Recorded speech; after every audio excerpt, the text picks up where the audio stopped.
Well, he's a young star rising from the state of Florida. We're talking about Connor Morrell, talking about his 2023 season, including towards the second half of the year where they really picked up some speed and put some good results. His first year on the All-Star Circuit of Champions Tour and more. That's coming up next on the Dave's Home Supply Getting Up to Speed podcast after these messages.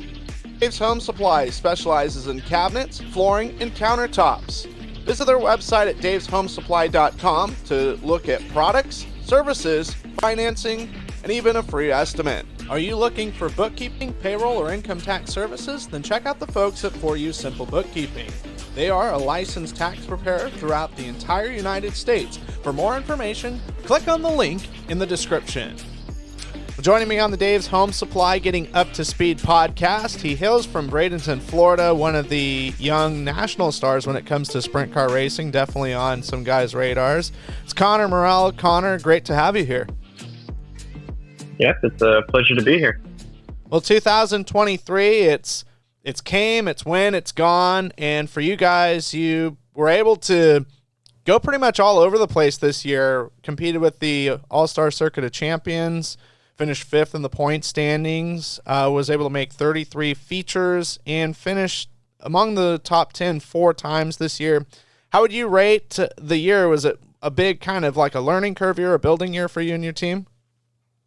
Yeah, it was definitely a learning curve year. I mean, it was my first year on a national tour of any sort in a 410. Definitely learned what it was like to get my teeth kicked in. That's for sure. Those guys, they don't play around. They mean business when they get on the track. So it was definitely a learning year.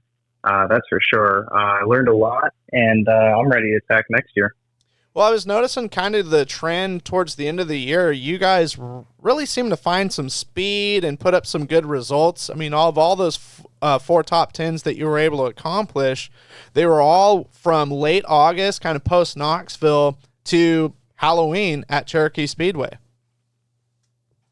Yeah, we made a change within the team, and it got our speed back and made our team significantly better. And he was spinning the wrenches basically how I wanted, and he got the car rolling really fast. And his name's Landon LaLonde. Nice. Well, I mean, it sounds like it was obviously a positive change for you guys. Of those four top tens, three of them were seventh place finishes. August 25th with the All-Stars at Tri-City, Atomic Speedway on October 7th, and as aforementioned, Halloween night at Cherokee. But the other one was a ninth place result on August 26th at Butler the next night after you got seventh place finish at Tri-City with the ninth place finish. Yeah, we were definitely rolling that weekend. Me and Landon kind of, put our heads together and wanted to try some different things going into that weekend, and I kind of let him have full range of whatever. I said, I'll just get in a race car, you give me a fast car, and we'll go forward with it, and that's exactly what we did. And that can kind of be a scary thing a little bit, right? I mean, you're putting a lot of trust with somebody and just and faith that the decision, I'm sure the first time, it's kind of like one of those weird feelings like I really hope this goes good, and then it just seems like just hearing from you in the last couple of minutes, it was kind of automatic gel once you guys were able to build kind of that faith and trust in each other. Yeah, it's difficult switching crew chiefs halfway through the season, that is for sure. But I think me and Landon really gelled really quickly. We get along on a very personal level. I see him as a very good friend of mine who I can go to and get to advice from at pretty much at any sort of level. And as soon as we hit the track, I noticed that we gelled quite well. And, the more we raced, the faster we got. And here we are now. Talking about all the different places that you went this year, as you mentioned, your first year in a 410 with the National Touring Series. Obviously, a notebook is difficult to build from the start, but, you got to start with page one, and you got to start right and be, to establish, a big thick archive of good information for next time. Yeah, it was definitely a learning year, that's for sure. We went into this year knowing we had limited equipment and limited resources, but me and my team, wanted to take it head on, and that's exactly what we did. And I think we came out not exactly where I wanted to be, but everyone wants to go win everything, but I definitely learned a lot. That is for sure. I learned a lot about car control and just on track performance and off track performance and just everything all around. I think this year's definitely rounded me off as a driver very well. Well, was there any particular places you guys went to where it was, gosh, how are we going to figure out this place? And then once you got some track time, it was pretty easy, or were there some places where you kind of surprised yourself and like this place definitely fits my style? I would say probably the New York swing was definitely one of my toughest ones, just because of how slick those tracks are. I've never really been that great on slick tracks, but when me and Landon went up there on the second New York swing, I think we've gotten a lot better. I would say the track that really surprised me as a driver that I thought I was going to do horrible on was actually Port Royal. Okay. I actually really like that place. That place was really cool.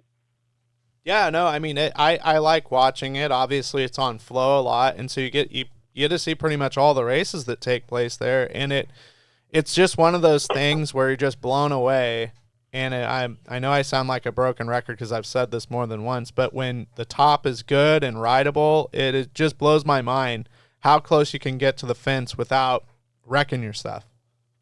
Yeah, it's definitely sketch when you get up there later on in the night, but yeah, that place is really fun during qualifying when it's just right up against the fence. It's basically what it reminds me of is pretty much just Sharon, but big. Mm-hmm. Well, that was going to kind of be my next question. You mentioned how sort of slick the tracks can be in New York. Did that help you at all with Sharon? Because that place can get, it races, I wouldn't say like a pavement track, but it races like a big block modified track because they run those cars so much. Yeah, I mean, every driver is going to say something different. I think Sharon Slick and New York Slick are two completely different animals. Like Sharon, you could really build a lot of momentum there, but those New York tracks, you gotta figure out how to make your car good in the slick, honestly. Yeah, no doubt. Well, I'm interested to hear about your story. You're a young kid and tackling the sprint car thing, full time, and kind of where did it started? Where were your origins in racing? Well, I started racing in Florida around 4.5 years old, just doing some quarter midget stuff at some local tracks, and then eventually, made some trips out to North Carolina for USAC races when I was like 7 or 8, and then eventually, I started traveling the country doing a lot of USAC stuff and just quarter midget stuff I can find, pretty much.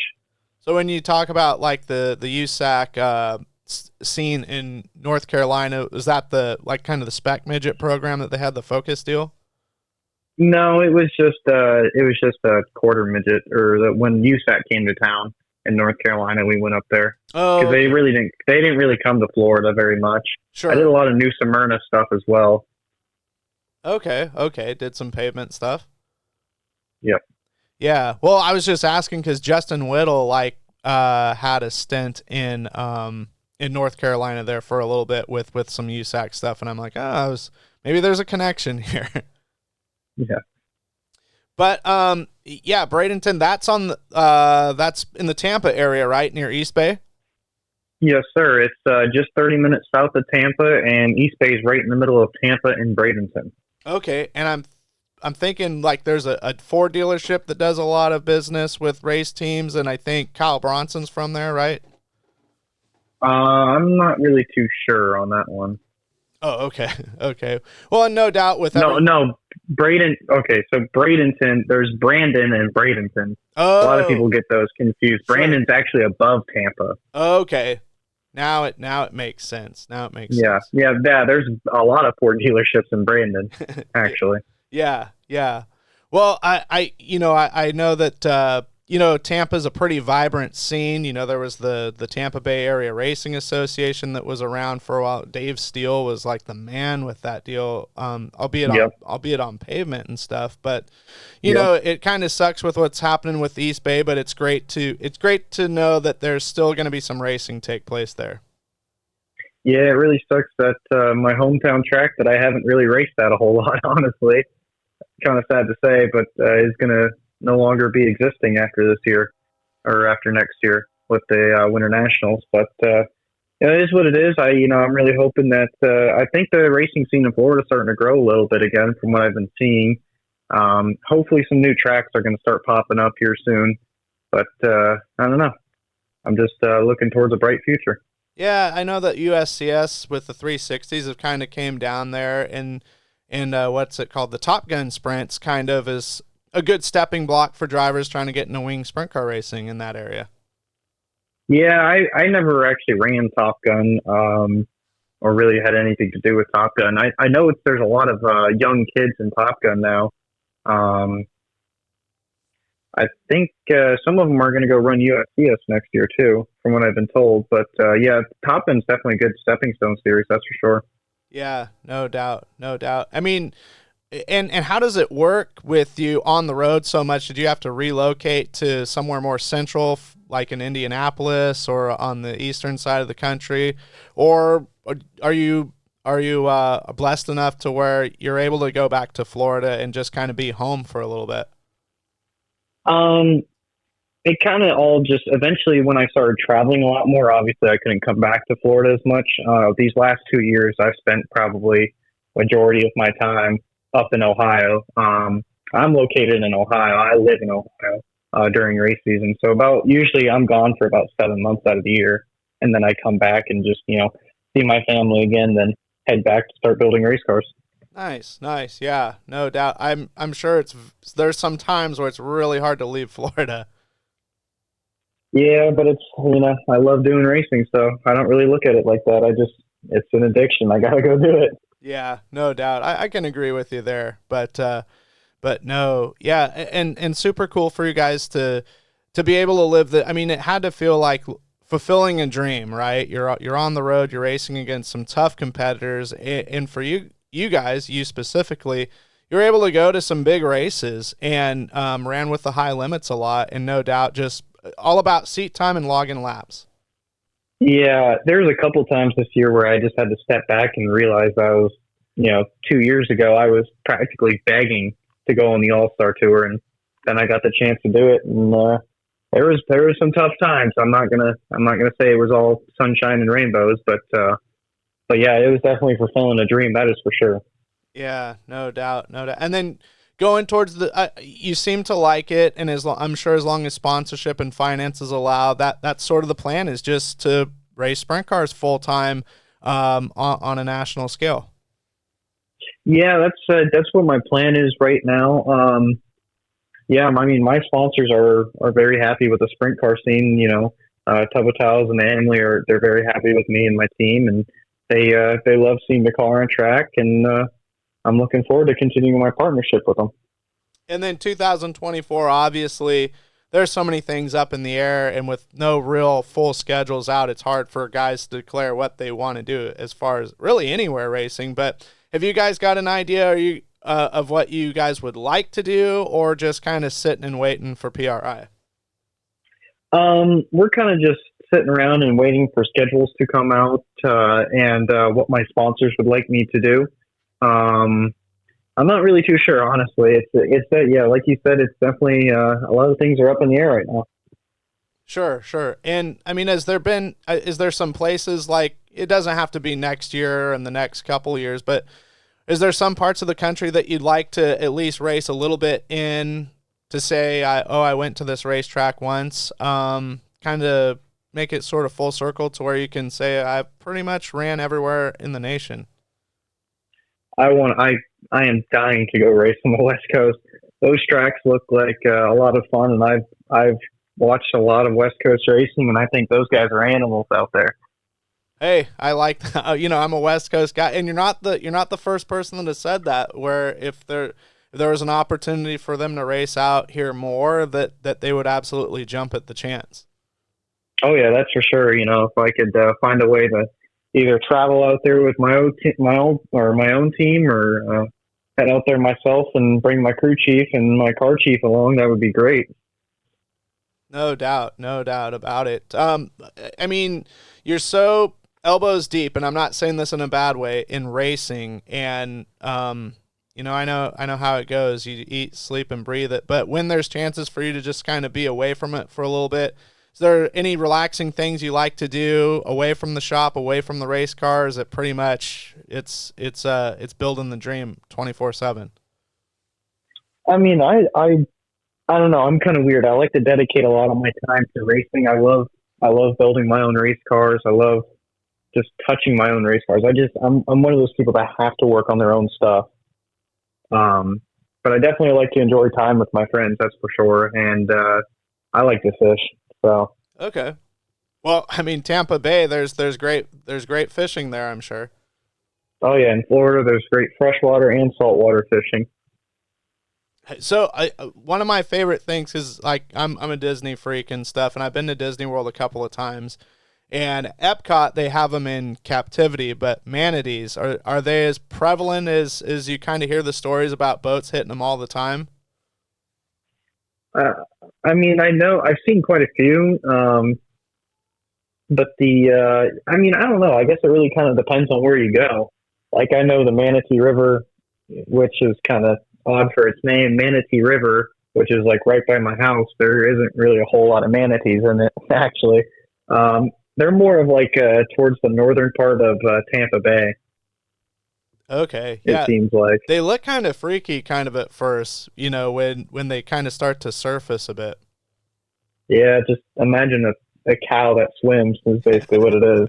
Yeah. Well, there used to be Stellar Sea Cow, which is kind of like a descendant or a relative of them. But yeah, no. Yeah. Super cool. Well, hey, it's been great kind of getting to know you here and everything. And when the schedules come out, or when you guys kind of get a plan together, is there a great way that people can go online or can visit a website to get information and just follow along and see how you're going, or social media page? Yeah, they can just go ahead and follow all my social medias. Connor Morrell Racing is one of them on all social media platforms: Twitter, Instagram, Facebook, and then my personal stuff, which is Connor Morrell 28. And you can find that on all the following social medias too. Nice. Well, it's no secret that this off season is no doubt going to be probably one for the ages and very interesting, but I'm really going to be looking forward to kind of following along. Absolutely, man. I'm excited for next year. I think there's a lot of great opportunities coming up, that's for sure. Well, Connor, obviously it doesn't take a nickel to make these things go. It takes a lot of money, a lot of people, a lot of resources. Is there any certain folks you want to send a quick shout out to? Absolutely, man. I'd love to thank all my sponsors. I'd love to thank Amley Oil, Tub of Towels, All Star Performance, Valco, Injector Expert, and Mark Daly Racing. Awesome. And you know what? I really like the wrap that you have too. Kind of with your roots with Florida, with the alligator. I mean, I think that's really super cool. Actually, that's a very common misconception about that alligator scheme. It actually has nothing to do with Florida. It has to do with Amley, because Okay. they're one of their racing logos has an alligator in it. Oh, that's really cool. I didn't know that. I mean, look, we're learning things right after the one thing after the other. Yeah, absolutely. Well, and what's the story with 28? Was that something that was kind of selected for you, or is that something that you kind of selected? I was born on April 28th, so it's just my birthday. Oh, nice. Simple as that, and the M for your last name, right? Yep, 28M for my birthday in Morrell. Nice. Well, we'll definitely stay in touch, and we'll probably have you on the program, just kind of a progress report. And we wish you the best of luck in 2024 for you and your race team, and really looking forward to see some good things. Yeah, absolutely, man. I appreciate it. This episode is a production of Highside Racing Promotions. Be sure to like the YouTube as well as Facebook page, and like these videos. The more likes and the more attention it gets, and we would like to get as much information out to the racing community. Whenever or wherever you're watching these episodes, we hope that you enjoyed them